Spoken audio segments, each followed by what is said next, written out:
Bon, allez, c'est parti. Bonjour à tous.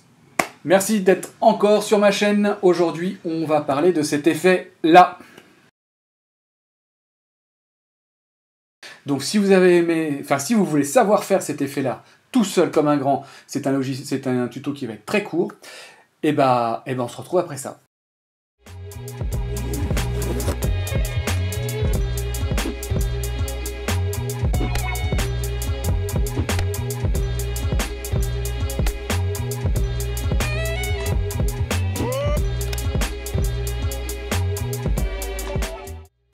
Voilà, allez, on est de retour. Alors, cet effet qu'on en appelle un effet vertigo. Pourquoi l'effet vertigo? Parce qu'il est apparu dans le film Vertigo d'Alfred Hitchcock, qui est aussi Surfroide, qu'on nomme Surfroide en français, mais Vertigo en anglais. Et c'est Robert Burke, son chef opérateur, qui a soufflé l'idée à Hitchcock de faire cet effet-là. Pourquoi? Parce que le personnage principal de ce film a le vertige. Et donc, si vous regardez cet effet, c'est en effet une espèce de distanciation, de profondeur comme ça. Alors, comment on faisait dans le cinéma? Alors, on l'appelait zoom contrarié, travelling contrarié ou zoom contrarié, travelling compensé ou décompensé. Tout dépend du sens du travelling et du sens du zoom. Enfin, bon, bref. Nous, comment on va faire? Ce qui nous intéresse, c'est comment on va faire quand on est tout seul. Donc déjà, tout dépend si vous vous filmez vous-même, un objet ou quelqu'un d'autre. Alors, il va vous falloir, si vous filmez vous-même, un slider motorisé pour venir vers vous. Voilà, si vous filmez quelqu'un d'autre ou un objet, vous le faites soit avec un travelling manuel, un slider manuel, ou avec votre gimbal, ou avec, voilà. Le but, c'est que ce soit un travelling qui avance ou qui recule. Ensuite, tout va se passer dans votre logiciel, dans ton petit logiciel de montage, FCPX, Premiere Pro, DaVinci Resolve, peu importe. Moi, je vais vous le montrer sous FCPX, puisque c'est le logiciel que j'utilise principalement comme logiciel de montage. Donc voilà, et donc on va pas perdre de temps, on va aller tout de suite sur FCPX, et je vous montre ça. Voilà. Allez, on est dans notre logiciel préféré. Enfin, en tout cas le mien, FCPX. Donc, je vais vous montrer deux méthodes pour faire cet effet vertigo. Alors, attendez, je vais couper le son de ça, voilà. Voilà, donc là c'est une première méthode. Alors là vous pouvez voir que on a bien cet effet un peu de distorsion de profondeur. Une deuxième méthode, où je trouve l'effet un peu plus prononcé par cette méthode. Voilà, donc on va arriver ici, on va tout enlever ce que j'ai fait, on va tout enlever. Voilà, donc on va dans notre... voilà, donc c'est mon fichier, je l'avais repéré, j'ai un petit peu préparé mon truc quand même, pour pas perdre trop de temps avec la vidéo. Je vous ai dit que c'était une vidéo très courte, donc voilà, mon plan. Tac, je mets en route. Donc là, aucun effet de... de distorsion de profondeur. Alors, on l'a légèrement parce que c'est un travelling légèrement contre-plongé, qu'il y a un premier plan avec la bouteille, qui fait que on peut avoir cet effet-là. Je vais juste rajouter en tapant Alt W pour ajouter voilà, un petit blanc derrière, pour pas qu'il revienne au début à chaque fois. Donc premier effet, on va le faire dans recadrer. Voilà. Hop. Et dans... Alors, pourquoi il ne me l'a pas donné? Recadrer, voilà, et Ken Burns. Voilà. Donc, recadrer, et là vous avez trim, recadrer ou Ken Burns. Donc là, vous allez utiliser Ken Burns. Vous allez vous mettre à la fin de votre image, et en fait, vous allez voir le cadre vert, qui est le cadre de début, c'est écrit ici, début, et le cadre rouge, qui est le cadre de fin. Et bien en fait, votre cadre de début, vous allez le passer à la fin, et votre cadre de fin, vous allez le passer au début. Alors, déjà, on va régler le cadre de fin, qui lui se retrouvera donc en large. Vous allez élargir votre cadre de fin. Voilà. Alors, je vais peut-être me mettre à adapter hier, on va se mettre à 25. Je vais essayer de ne pas faire une vidéo trop longue aujourd'hui. Après, vous revenez au début. Voilà. Et là, votre cadre de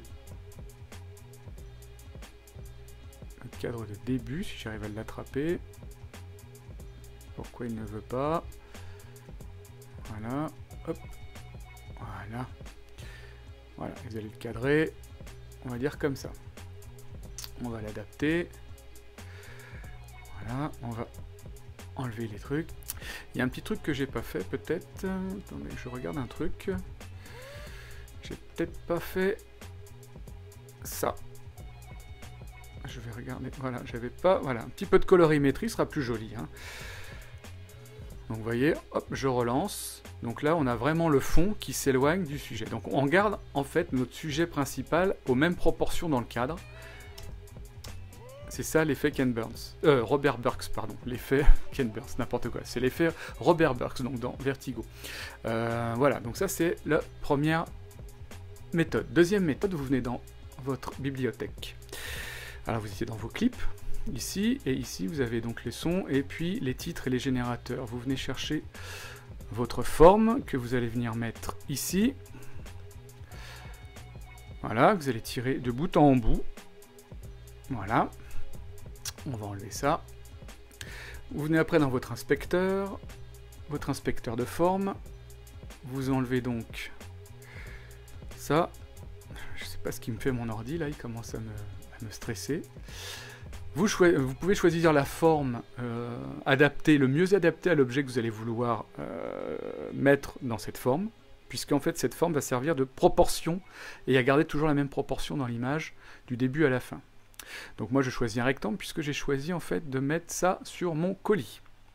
Donc là je sélectionne toujours ma forme et je viens au bout, voilà, à la fin de mon clip. Je reviens à la fin de mon clip. Donc là vous voyez c'est pas la fin de mon clip, voilà, là c'est la fin de mon clip. Voilà, donc moi je veux garder cette proportion là à la fin de mon clip et du début à la fin. Donc je vais venir dans la pellicule, dans transformer, je vais venir donc bouger ma forme pour l'adapter à mon colis et ensuite par le jeu des échelles X et Y, vous voyez, je l'adapte. Voilà, j'adapte ma forme. Alors là, il y a peut-être un peu trop de X, je vais réduire. Je vais... Voilà. Allez, voilà. Ça, ce sera mon plan de fin. Je sélectionne donc mon image, ma vignette. Je fais un petit... Voilà. Et je reviens au début avec ma tête de lecture. Voilà. Et là maintenant, je vais donc augmenter l'échelle, positionner mon image, augmenter l'échelle, encore un petit peu, positionner mon image, il me manque encore un tout petit peu, voilà, et bien positionner mon image. Voilà. Donc là, j'ai mis mon sujet dans la bonne proportion au début, pour qu'à la fin, on se retrouve avec la même proportion. On a donc notre effet Vertigo. Et là, on a plus de maîtrise, je trouve, au niveau, que l'effet Ken Burns. Donc ensuite, si vous voulez pas le carré rouge au final, vous sélectionnez votre vignette forme, vous faites un V dessus. Voilà, là, vous appuyez là et on appuie la transformation. Alors moi, je l'ai accentué en accélérant légèrement l'image, pour que ce soit un petit peu plus visible. Là, sinon, on va faire une petite stabilisation. Donc je sélectionne, c'est bien ma vignette qui est sélectionnée. Donc la stabilisation, je vais la faire en petit temps. Alors, en smooth cam, on va essayer. Ouais, je vais déjà faire un rendu. CTRL R. Ça, le CTRL R, c'est pour faire une, comment dire, un rendu uniquement de la vignette que vous avez sélectionnée. Si vous faites un R tout coup, je sais plus si c'est R ou Shift R pour faire un rendu général de toutes vos vignettes, donc de tout votre travail. Mais le CTRL R est assez pratique parce que comme ça, vous faites juste un rendu de la vignette sur laquelle vous êtes en train de travailler. Comme ça va quand même un petit peu plus vite. Puisque moi, j'ai enlevé l'option de rendu d'arrière-plan quand je travaille parce que c'est trop lent, ça ralentit tellement que c'est pas bon. Moi, j'avais donc rajouté, comme je vous disais, un petit... alors, hop, là, je suis à 40, 60. Je vais faire commande N. Donc si vous rajoutez, par exemple, si vous changez la vitesse, je pense qu'il va falloir refaire... Il faut tout refaire, je pense, parce qu'en fait, les proportions, du coup, sont plus les bonnes à cet endroit-là qu'à cet endroit-là. Quoique, si, ça a l'air de marcher. Vous voyez, donc là, je l'ai accéléré en 2 fois. Je refais un petit contrôle R, histoire qu'il recalcule vite fait. Hop, et voilà. Ça accentue. Avec une petite vitesse un peu plus rapide, ça accentue un peu plus l'effet parce que j'avais pas assez de recul. Moi j'ai essayé avec d'autres images avec lesquelles j'avais beaucoup de recul, ça marche vraiment terrible. Voilà.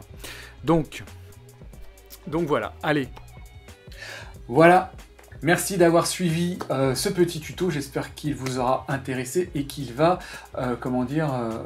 qu'il va étoffer votre petite boîte à outils d'effets, parce qu'en fait, qu'on soit musicien ou vidéaste, on a un petit couteau suisse et un tas de petits outils comme ça dans notre boîte à outils qu'il faut savoir faire pour pouvoir faire notre petit travail d'artisan de l'image. Voilà, moi je vous dis à très bientôt, merci d'avoir regardé cette vidéo jusqu'au bout, je ne vous le répéterai pas, hein, je vous fais des petites suggestions comme ça, abonnez-vous, enfin bon voilà, allez, je vous dis à bientôt et merci d'avoir regardé cette vidéo jusqu'au bout.